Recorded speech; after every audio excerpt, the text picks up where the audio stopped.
Comment préserver ton énergie quand tu as 1000 idées à la minute? Salut les colibris, bienvenue dans cette nouvelle vidéo dans laquelle on va voir comment préserver ton énergie sans brider ta créativité pour pouvoir continuer à avancer avec plaisir et sans pression.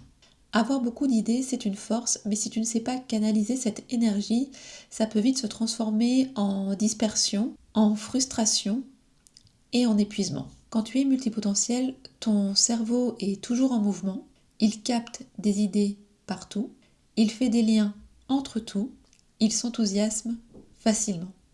Mais cette énergie mentale demande une quantité énorme d'attention. Et si tu ne fais pas de pause, si tu ne filtres pas, ton énergie se disperse dans toutes les directions. Résultat, tu finis avec la tête pleine, mais avec la sensation de n'avoir rien fait. Donc préserver ton énergie, ce n'est pas forcément faire moins, c'est choisir où tu veux la mettre pour que chaque idée ait la place d'exister au bon moment.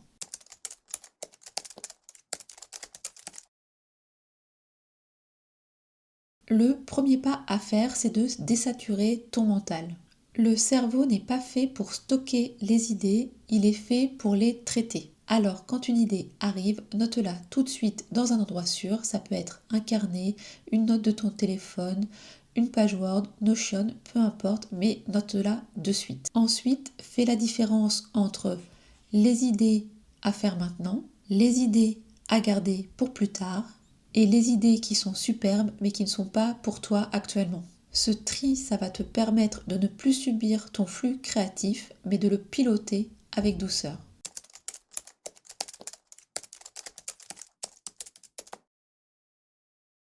Ton énergie n'est pas linéaire et c'est normal. Il y a des jours où tu as plus d'énergie, plus d'élan et d'autres où tu n'as rien envie de faire du tout.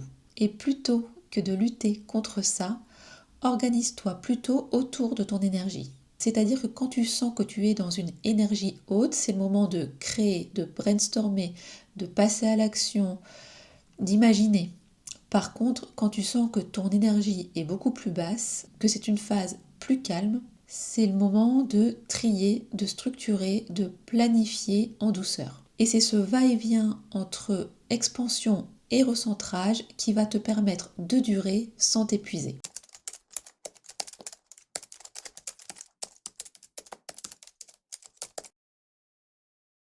Ton énergie n'est pas que mentale, elle est également physique et émotionnelle. Donc pour la préserver, c'est important de créer des temps de vide, c'est-à-dire aller marcher, prendre le temps de respirer, voire de ne rien faire. C'est important également de simplifier ton environnement parce qu'avec moins de distractions, il y aura plus de clarté et donc par environnement, je parle notamment de ton environnement intérieur, de tes espaces de vie, de travail, de ton environnement social, de ton agenda également. Essaye de simplifier au maximum pour retrouver le maximum de clarté. Et surtout, arrête de culpabiliser de ne pas être productive 100% du temps. Parce que les moments où tu sembles ralentir sont souvent les moments où le cerveau se recharge pour de nouvelles idées. Et c'est ça qui te permet de rester créative sur le long terme. Donc avoir beaucoup d'idées, avoir 1000 idées à la minute, c'est un cadeau si tu apprends à en prendre soin. Tu n'as donc pas besoin d'éteindre ta créativité,